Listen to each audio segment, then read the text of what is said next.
पहला जो आपका होता है, पहला बॉक्स क्या है? हेडर। पहला होता है हेडर या नैव बार होती है। अब 4 चीजें कांस्टेंट होने का मतलब, एक आपके पास होता है हेडर, हेडर का दूसरा नाम क्या होता है? नैव बार। नैव बार। अब मैं आके आपको ऊपर से जो आ रहा है,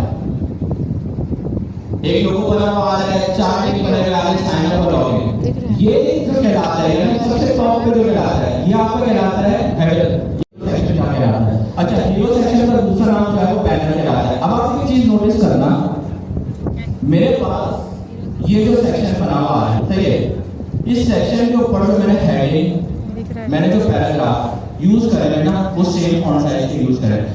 हेडर के बाद जो दूसरा सेक्शन आता है, उसको आप लोग कहते हो हीरो सेक्शन कहलाते हो या पैनल कहते हो। आउट दी वेबसाइट सेम रहता है। अगर मैं इसके प्राइसिंग पे चले जाऊं तो प्राइसिंग के ऊपर भी मैंने इसको सेम तरीके से यूटिलाइज करा हुआ है, और इसी तरीके से सर्विसेज पे चले जाऊं तो सर्विसेज के ऊपर भी मेरे पास ये सेम तरीके से यूज हो रहा है, सही है। दूसरा हमारा मोस्ट यूजेबल जो सेक्शन होता है वो हमारा कौन सा? सीडीए।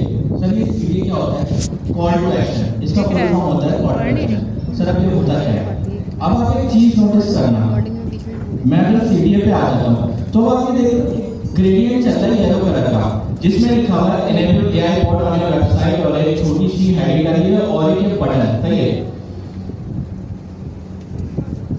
इसकी हेडिंग, इसकी इवन पैराग्राफ और यहाँ तक के बटन, तमाम चीजें जो हमारी कांस्टेंट है, इसके अंदर का जो कंटेंट है वो चेंज हो रहा है, सही है। इस सीडीए का फायदा क्या होता है? सर इसका फायदा क्या है ये पता है? पोर्टफोलियो वेबसाइट बनानी, जिसके अंदर आपका हेडर, फुटर और आपका जो है अलग अलग है। फायदा ये होता है कि आप जब भी पोर्टफोलियो बनाते हैं, एक तो आपसे अगर कोई कांटेक्ट करेगा तो वही है जिसके थ्रू करेगा, आपके कांटेक्ट फॉर्म पे तो कांटेक्ट पेज के थ्रू। लेकिन अगर आप कोई सर्विसेज अपनी प्रोवाइड कर रहे हो, जैसे मैं एज अ वेब डेवलपर अपनी सर्विसेज प्रोवाइड कर रहा हूँ अपनी, तो मेरे पास ये सीडीए का सेक्शन होना जरूरी है।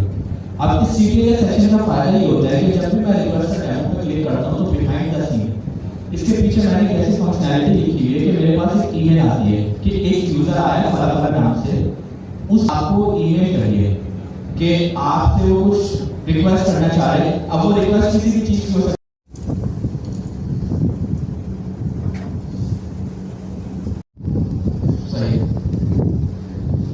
मैंने अभी पूरा का पूरा फोल्डर ना खाली कर दिया है ताकि ना सीएसएस वगैरह सब हटा दे, ताकि आसानी से आप उसकी फाइल को लगा दोबारा पढ़ना। मैंने दोबारा में फोल्डर का दिया, सही है।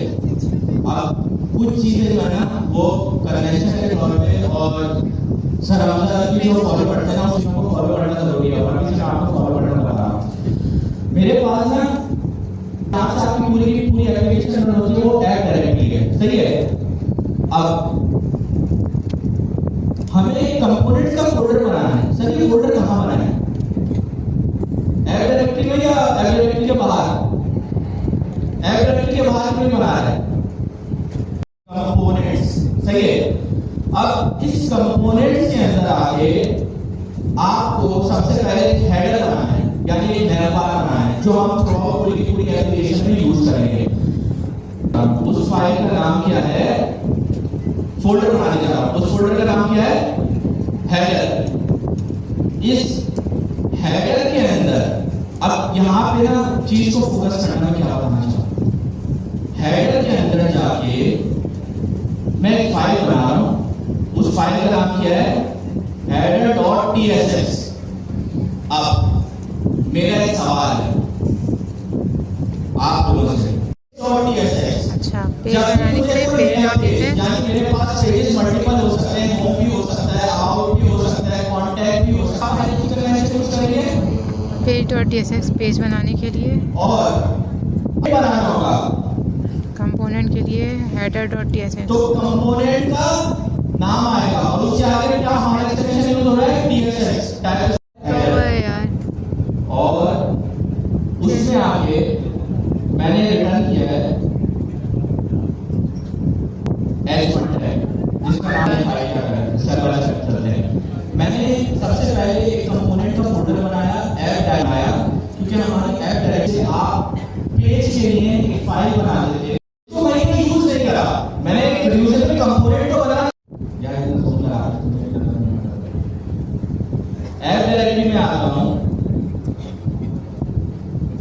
मेरी पहली फाइल है page.txt की जो मेरा रन कर रहा है। मैं यहाँ पर आ जाऊंगा, दिस इज होम पेज, ठीक है। अब लाइन पर ऑप्शन ऊपर देखना, किस नाम से रहेगा, हेडर। उसने मुझे ऑलरेडी टेक्स्ट दे दिया, अच्छी बात है, हेडर। मैंने ये हेडर इंपोर्ट कर दिया, ये चल जाएगा, ये चलेगा क्यों नहीं? मैंने सिर्फ इसको, मैं आता हूं, मेरे कंपोनेंट का नाम क्या है, हेडर। मैंने लिखा हेडर। जिस तरीके से मेरे HTML एलिमेंट बना और एक क्लोजिंग ब्रैकेट, इसी तरह का ब्रैकेट को कंपोनेंट का नाम लिखूंगा, ब्रैकेट क्लोज करके इसी तरीके से क्लोजिंग ब्रैकेट लगा दूंगा।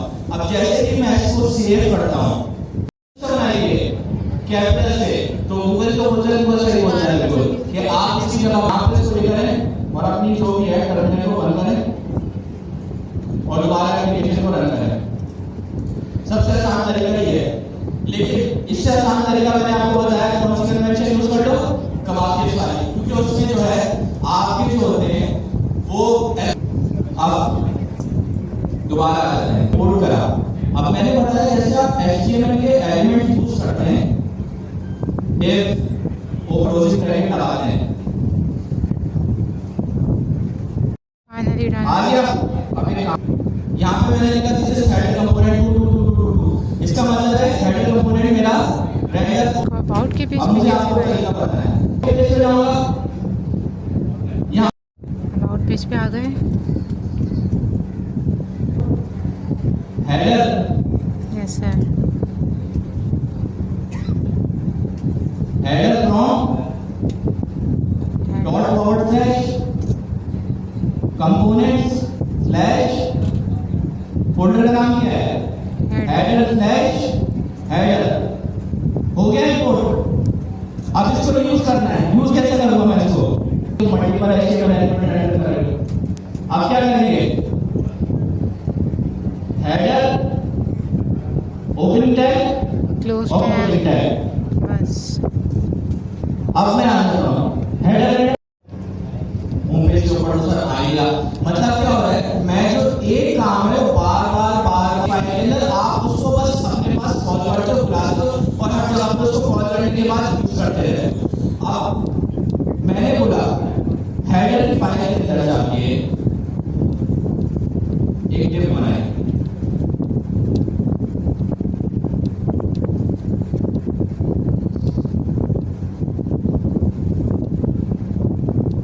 एक डिव बनाए और उसके बाद मैंने कंपोनेंट के अंदर हेडर के अंदर आके एक और चीज लिख दी,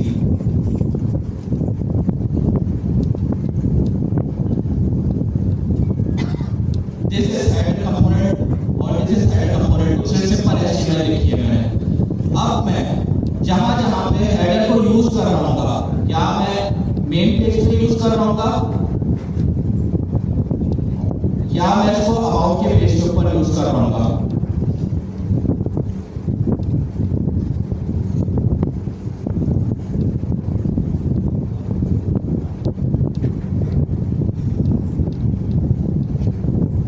वो देख लें।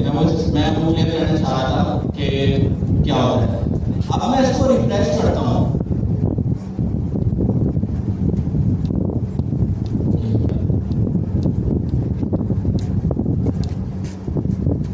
जो हेडिंग थी हेडर कंपोनेंट और हेडर कंपोनेंट मेरा ऐप के ऊपर भी रेंडर हो गया। अब मैं आ जाता हूँ होम पेज के ऊपर,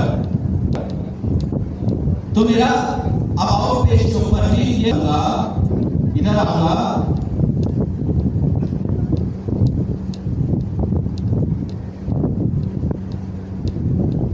H3 दिस इज एम्प्टी।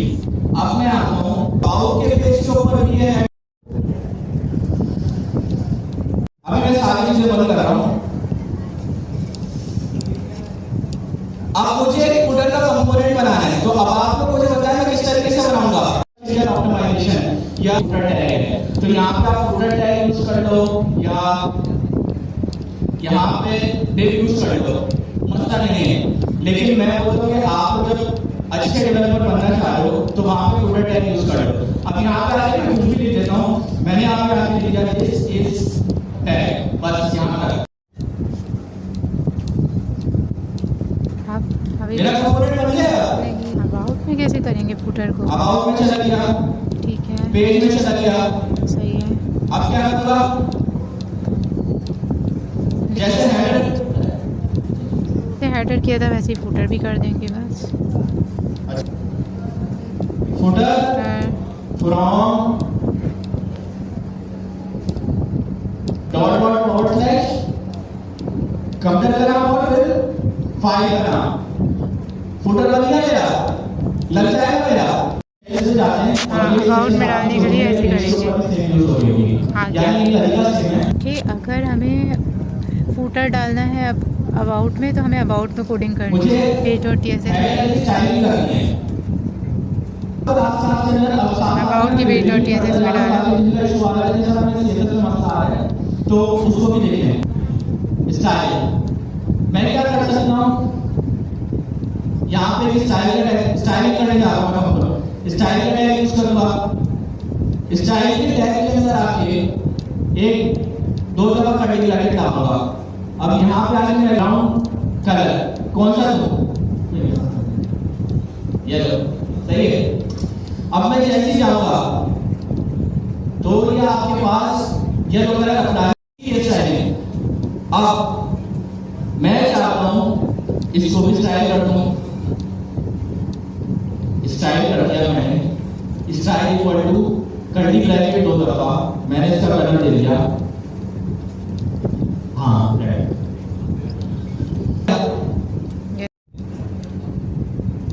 एक बॉर्डर दे देते हैं,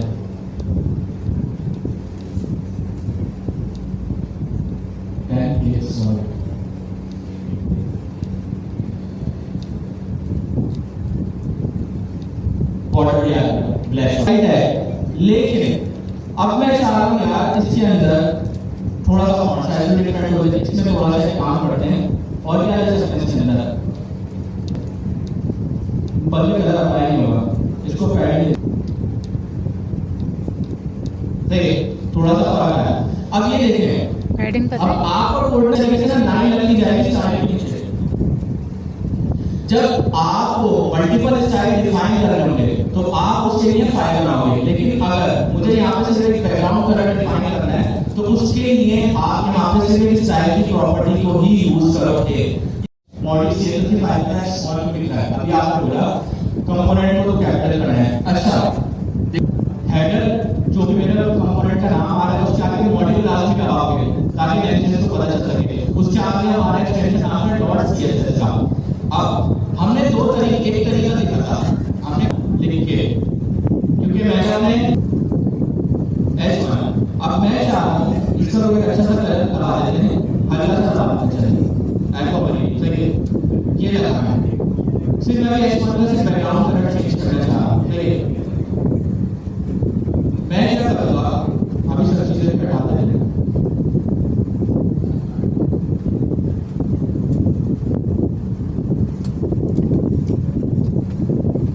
मैंने ये सब चीजें क्लियर कर दूंगा, बिल्कुल क्लियर आ रहा है, सही है। अब मैं क्या करूँ, सीएसएस डिफाइन करके उसको यूज नहीं करा है, इंपोर्ट करूंगा सीएसएस स्टाइल। अच्छा आप लोग जिस तरीके से लेट्स यूजर नेम लिखते हो, वेरिएबल कोई भी नाम से बना सकते हो। अगर वेरिएबल का नाम हमजा लिख दो तो कोई मसला नहीं है ना। इसी तरीके से इंपोर्ट के आगे सीएसएस स्टाइल, ये मैंने अपनी मर्जी से लिखा हुआ है। इधर आके अगर आप लोग वेरिएबल का नाम है, ये आप टाइपस्क्रिप्ट में चले जाओ, टाइपस्क्रिप्ट में आपको